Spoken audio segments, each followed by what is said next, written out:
Hello everyone, welcome back to your channel teaching exam expert channel पर मैं आप सबका हार्दिक स्वागत करती हूँ। आज की वीडियो में हम टॉपिक करेंगे क्रिया, जिसे इंग्लिश में वर्ब कहा जाता है। क्रिया क्रिया का अर्थ होता है किसी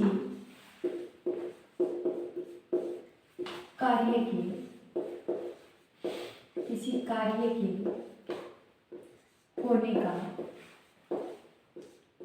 पता चले, यानी वो शब्द जिसके माध्यम से हमें किसी कार्य के होने का पता चले, यानी वो क्या कहलाती है? क्रिया कहलाती है। क्रिया यानी वर्ब। जैसे क्रिया का मूल रूप होती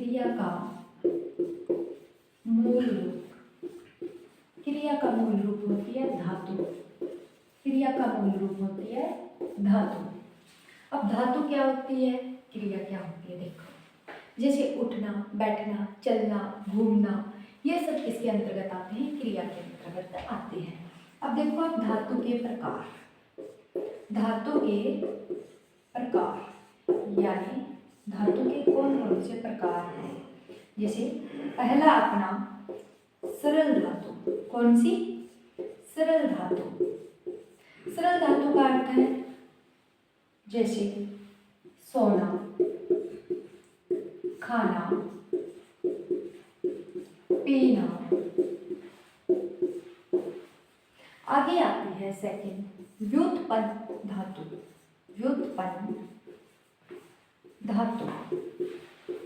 यानी किसी से उत्पन्न धातु। जैसे रोना से अपना बन गया रुलवाना। जैसे आगे मैं बात करूं, हंसना से बन गया हंसवाना। आगे आती है अपनी नाम धातु। कौन सी आती है? नाम धातु। सरल धातु का सोना, खाना, पीना सरल धातु के अंतर्गत आएगा। व्युत्पन्न धातु यानी रोना से रुलवाना, हंसना से हंसवाना। नाम धातु यानी बात से बना बतियाना। ये किसके अंतर्गत आएगा? नाम धातु के अंतर्गत आएगा। आगे देखो अपना फोर्थ में आएगी अनुकरणात्मक धातु।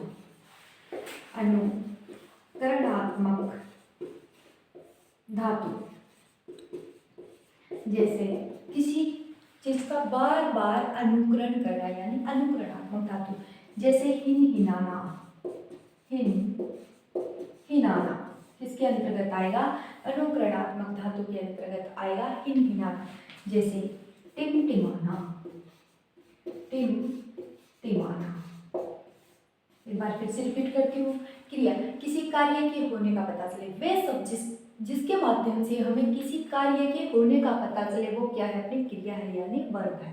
क्रिया का मूल रूप होता है धातु के प्रकार सरल धातु जो डेली रूटीन में होती है, जैसे खाना, पीना, सोना, चलना। व्युत्पन्न धातु जो जैसे रोना धातु उससे बना रुलवाना, हंसना क्या है धातु, उससे बना हंसवाना। नाम धातु जैसे बात से बना बतियाना। अनुकरणात्मक धातु यानी किसी को अनुकरण करना बार बार, हिनाना, टिमटिमाना, जैसे गिड़ाना। ओके, अब अपना नेक्स्ट है समिश्र धातु। पांचवी धातु कौन सी अपनी? समिश्र धातु। समिश्र धातु में जैसे उठ जाना, समिश्र धातु में जैसे एक साथ दो धातु का होना। समिश्र धातु पांचवी कौन सी आएगी अपनी? समिश्र धातु।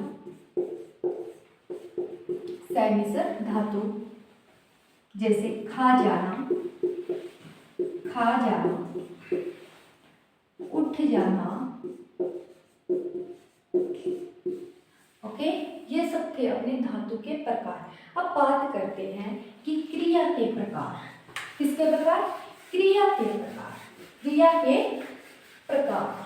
प्रकार देखो, क्रम के आधार पर क्रिया होती है दो टाइप की। क्रिया के प्रकार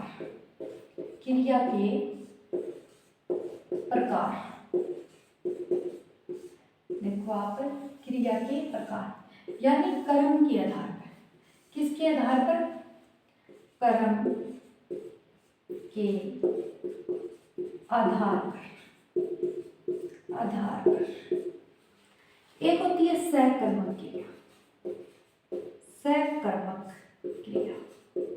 दूसरी होती है अकर्मक क्रिया।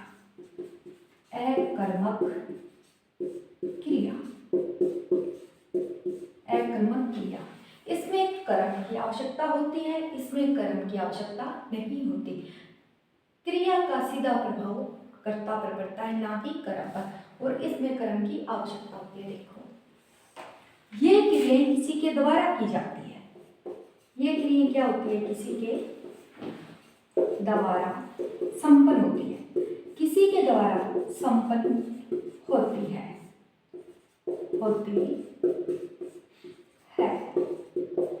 इसमें क्या है? कर्म की अपेक्षा होती है, कर्म की अपेक्षा होती है। यानी ये क्रियाएं क्या होती है? किसी के द्वारा संपन्न होती है, कर्म की अपेक्षा होती है। जैसे मैं कहूं पतंग उड़ाते हैं,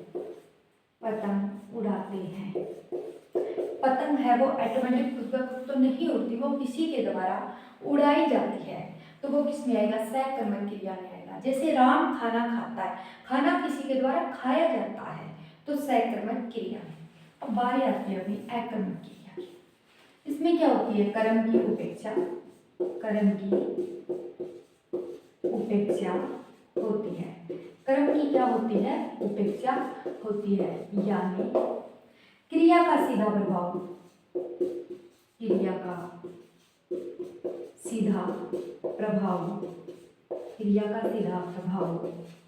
कर्ता पर पड़ता है, कर्ता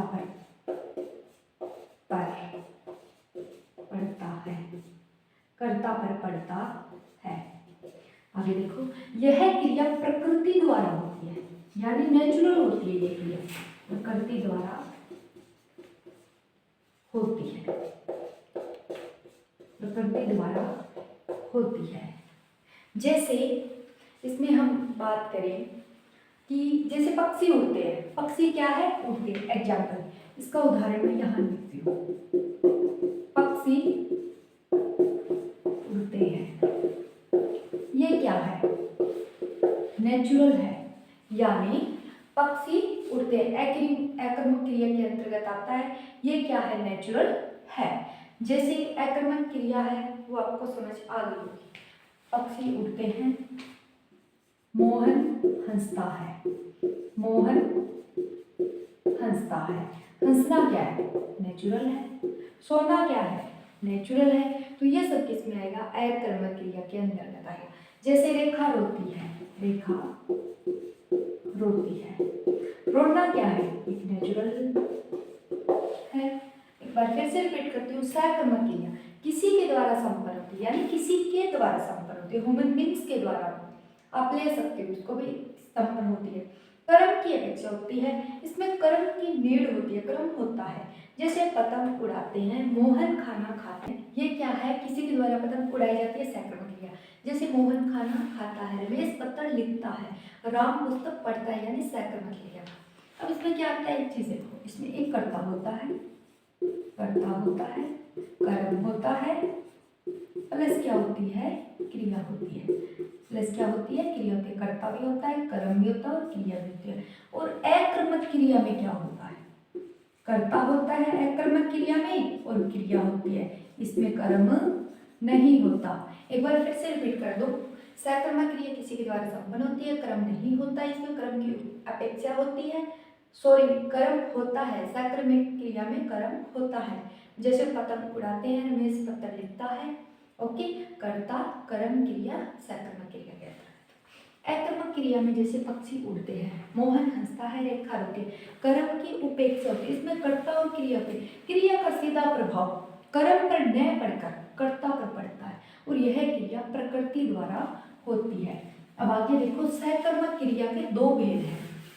सकर्मक क्रिया के कितने भेद आगे? दो भेद हैं, एक अकर्मक क्रिया और एक द्विकर्मक क्रिया, यानी जिसमें एक कर्म होता है एक कर्मक क्रिया और जिसमें दो कर्म होते हैं द्विकर्मक क्रिया। और मैं आपको करवाती हूँ सकर्मक क्रिया के भेद। सकर्मक क्रिया के दो भेद होते हैं। सकर्मक क्रिया के भेद। सकर्मक क्रिया के भेद कितने होते हैं? दो। पहला देखो, एक कर्मक क्रिया, एक कर्मक क्रिया। दूसरा होता है अपना द्विकर्मक क्रिया। द्विकर्मक क्रिया, एक कर्मक क्रिया वे क्रिया शब्द जिसके साथ एक कर्म होता है, वे क्रिया शब्द जिनके साथ एक कर्म होता है। क्या होता है? एक कर्म होता है। एक कर्म होता है। एक कर्मक यानी एक कर्म वाली क्रिया, वे क्रिया शब्द जिनके साथ एक कर्म होता है। जैसे फॉर एग्जाम्पल, मोहन खाता है। मोहन खाता है। ओके। सीता गाती है। सीता गाती है। ये किसके अंतर्गत आएगी? ये आएगी अपनी एक कर्मक क्रिया के अंतर्गत। वे क्रिया शब्द जिसके साथ एक से अधिक कर्म हो, देखो द्विकर्मक यानी दो कर्म। वे क्रिया शब्द जिनके साथ एक से अधिक कर्म, एक से अधिक कर्म हो।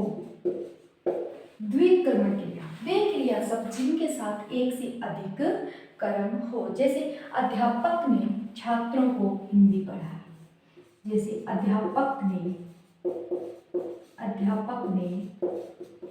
छात्रों को हिंदी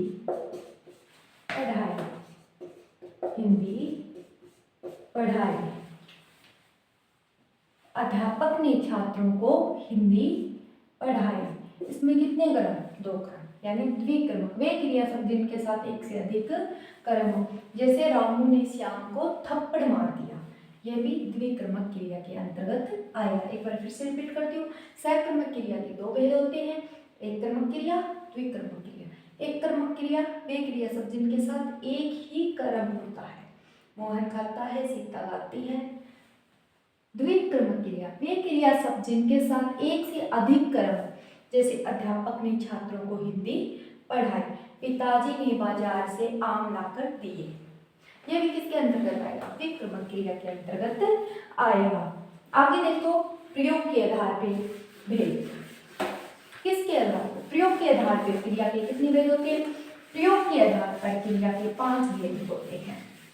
जैसे पूर्वकालिक क्रिया। पूर्वकालिक क्रिया पहला अपना प्रयोग के आधार पर अपने कितने भेद हैं?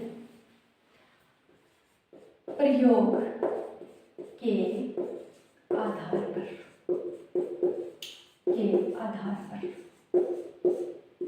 क्रिया के भेद। पहला कितने हैं? 5 है। कर्म के आधार पर क्रिया के भेद 2 थे। कौन कौन से? सकर्मक और अकर्मक। सकर्मक क्रिया के 2 भेद थे, एक कर्मक क्रिया और द्विकर्मक क्रिया। ओके। अब हम करेंगे प्रयोग के आधार पर।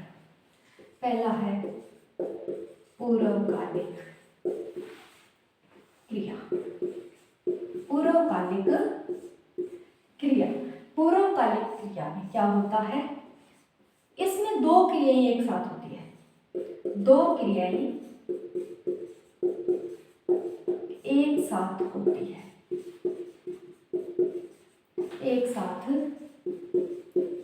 है। क्रिया दूसरी क्रिया से संबंधित होती है। एक क्रिया क्या होती है, दूसरी क्रिया से संबंधित होती है। एक क्रिया दूसरी क्रिया से संबंधित होती है, यानी कि जो एक क्रिया होती है वो दूसरी क्रिया से संबंधित होती है। इसमें क्या होता है, दो क्रिया एक साथ होती है और एक क्रिया दूसरी क्रिया से संबंधित होती है।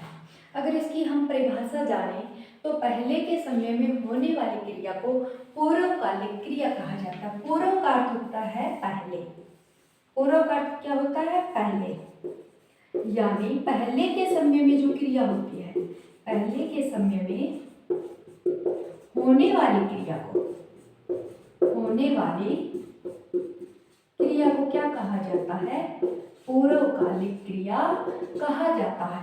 पूर्व का अर्थ पहले, काल का अर्थ समय, यानी पहले के समय में होने वाली क्रिया को पूर्वकालिक क्रिया कहा जाता है। जैसे देखो आप, इसकी पहचान क्या होती है, एक तो ये सुनो कि इसकी पहचान क्या होती है, पूर्वकालिक क्रिया सदैव पूर्ण होती है, यानी सदैव क्या होती है, ये पूर्ण होती है। जैसे देखो आप, इसका एग्जांपल देती हूँ आपको। पंकज खाना खाकर सो गया, खाना खाकर सो गए, यानी ये क्रिया क्या हुई, पूर्वकालिक क्रिया पूर्ण हो गई। खाना खा लिया उसने, क्या कर लिया, खा लिया, तो ये क्या हुई, पूर्वकालिक क्रिया। ओके, और ये क्रिया सदैव पूर्ण होती है। जैसे राम खाना खाकर विद्यालय गया, खाना खा लिया, क्रिया कंप्लीट है, विद्यालय गया। ओके, पूर्वकालिक क्रिया आई होप आपको समझ आई होगी। अब इसका दूसरा भेद करते हैं, संयुक्त क्रिया।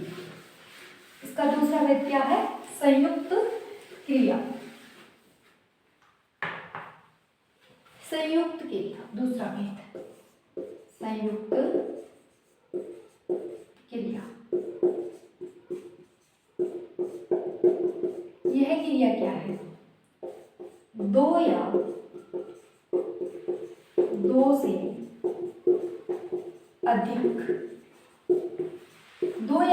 अधिक क्रियाओं से मिलकर बनती है। दो या दो से अधिक क्रियाओं से मिलकर बनती है, से मिलकर बनती है।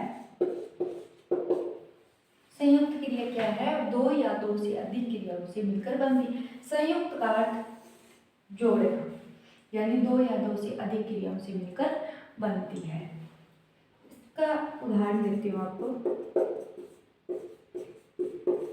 सोनू खाना खाने लगा, खाने लगा, खाना खाने लगा, यानी दो या दो से अधिक क्रियाओं से मिलकर बना है। सोनू खाना खाने लगा, यानी संयुक्त क्रिया का उदाहरण है। दूसरा एग्जाम्पल देखो, वह उठने लगा, वह जाने लगा, राम खाने लगा, वह पाठ पढ़ने लगा। एक एग्जाम्पल और देती हूँ, वह पाठ पढ़ने लगा। ये किसके अंतर्गत आएगा, संयुक्त क्रिया के अंतर्गत आएगा। जैसे राधा विद्यालय जाने लगी, संयुक्त क्रिया का एग्जाम्पल है। नेक्स्ट आती है अपनी प्रेरणार्थक क्रिया। प्रेरणार्थक क्रिया नेक्स्ट आती है अपनी थर्ड आती है प्रेरणार्थक क्रिया, यानी इसमें कर्ता स्वयं कार्य न करके किसी दूसरे से कार्य करवाता है। जैसे थर्ड है अपनी प्रेरणार्थक क्रिया। प्रेरणार्थक क्रिया, कर्ता स्वयं कार्य न करके किसी दूसरे से कार्य करवाता है। क्या है, कर्ता स्वयं कार्य न करके किसी अन्य से कार्य करवाता है, किसी अन्य से कार्य अन्य से कार्य करवाता है।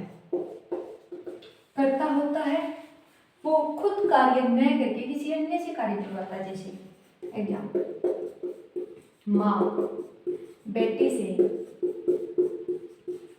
भोजन पकवाती है। माँ बेटी से भोजन पकवाती या बनवाती है। तो माँ खुद काम न करके बेटी से क्या करवा रही है, भोजन पकवा रही है। तो ये एग्जाम्पल किसका आएगा, प्रेरणार्थक क्रिया का आएगा। राम श्याम से पत्र लिखवाता है। राम श्याम से क्या करता है, पत्र लिखवाता है। तो राम खुद पत्र न लिखकर श्याम से पत्र लिखवा रहा है। तो ये किसमें आएगा, प्रेरणार्थक क्रिया के अंतर्गत आएगा। यानी कर्ता स्वयं कार्य न करके खुद किसी अन्य व्यक्ति से कार्य करवाता है। जैसे राम कुली से बोझा ढुवाता है। ओके, प्रेरणार्थक क्रिया का एग्जाम्पल है।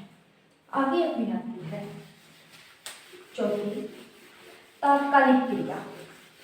तात्कालिक क्रिया, फोर्थ अपनी तात्कालिक क्रिया, जो कि अपनी मुख्य क्रिया उपयोग से पहले संपूर्ण हो जाती है। तात्कालिक क्रिया, तात्कालिक क्रिया फोर्थ, तात्कालिक क्रिया। तात्कालिक क्रिया ये क्या होती है, ये मुख्य क्रिया से पहले संपन्न होती है। मुख्य क्रिया से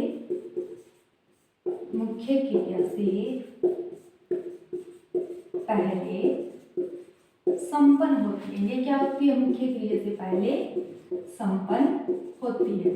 तात्कालिक क्रिया क्या है, मुख्य क्रिया से पहले संपन्न हो जाती है। क्या, तात्कालिक क्रिया मुख्य क्रिया से, जो मेन क्रिया है, मेन वर्ब है, उससे पहले कंप्लीट हो जाती है, वो तात्कालिक क्रिया है। जैसे फॉर एग्जाम्पल, वह आते ही सो गई। वह आते ही सो गई। वह आते ही सो गई। मुख्य क्रिया क्या है, सोना, लेकिन ये तो उससे पहले ही संपन्न हो गई। तो ये उदाहरण है तात्कालिक क्रिया। फॉर एग्जाम्पल, एक और एग्जाम्पल देती हूँ। वह गिरते ही मर गया। वह गिरते ही मर गया। मरना क्या है, मेन क्रिया है, लेकिन ये पहले, इससे पहले संपन्न हो रही है। वह गिरते ही मर गया। तो यह उदाहरण है तात्कालिक क्रिया का। आगे है क्रियार्थक क्रिया। क्रियार्थक क्रिया पांचवा, इसका भी प्रयोग के आधार पर क्रिया के 5 व्यक्ति, उसका 5वां है अपना क्रियार्थक क्रिया। क्रियार्थक क्रिया, क्रियार्थक क्रिया, क्रियार्थक क्रिया, क्रियार्थक क्रिया, यानी यह क्रिया बोलते समय नहीं हो रही। बोलते समय ना हो, बोलते समय संपन्न नहीं होती है। बोलते समय संपन्न नहीं होती है। क्रियार्थक क्रिया है, वो बोलते समय संपन्न नहीं होती है। फॉर एग्जाम्पल, स्वास्थ्य के लिए योग करना आवश्यक है।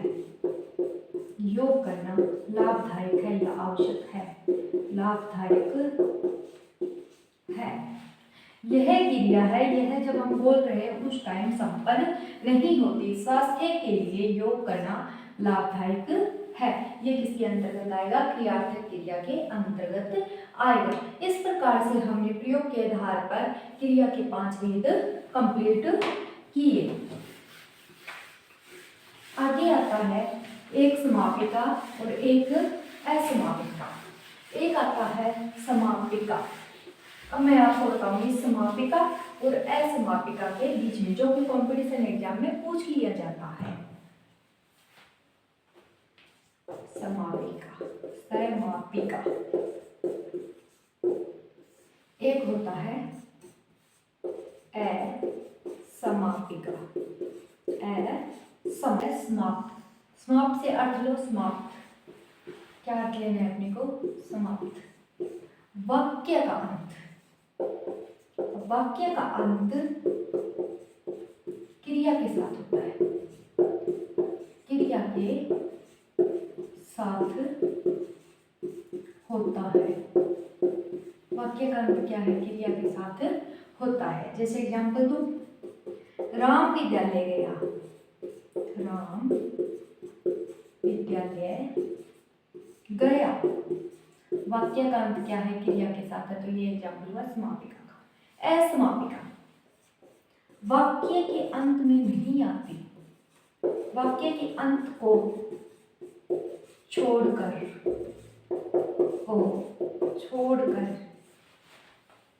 क्रिया अपना स्थान वाक्य में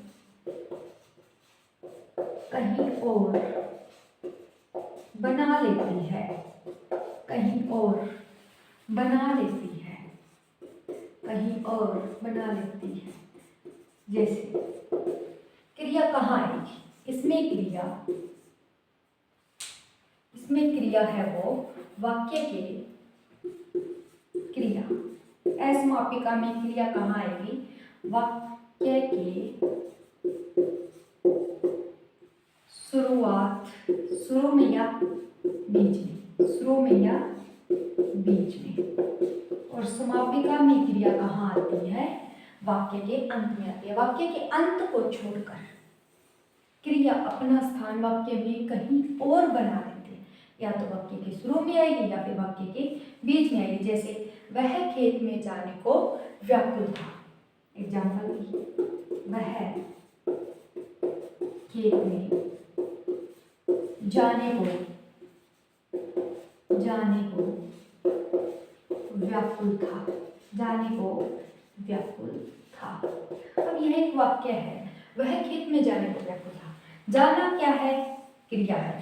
इसमें कहाँ आई है क्रिया? वाक्य के बीच में आई है, तो असमापिका का उदाहरण है। यानी इसमें या तो क्रिया वाक्य के शुरू में आएगी या फिर बीच में आएगी, लेकिन समापिका में क्रिया है वो वाक्य के अंत में आएगी। ओके, इस प्रकार से हमने आज क्रिया का पूरा टॉपिक किया। Thank you so much. Please teaching exam expert channel को ज़्यादा से ज़्यादा share, like, comment and subscribe करें और इस चैनल के साथ आप बने रहिए। Thank you so much.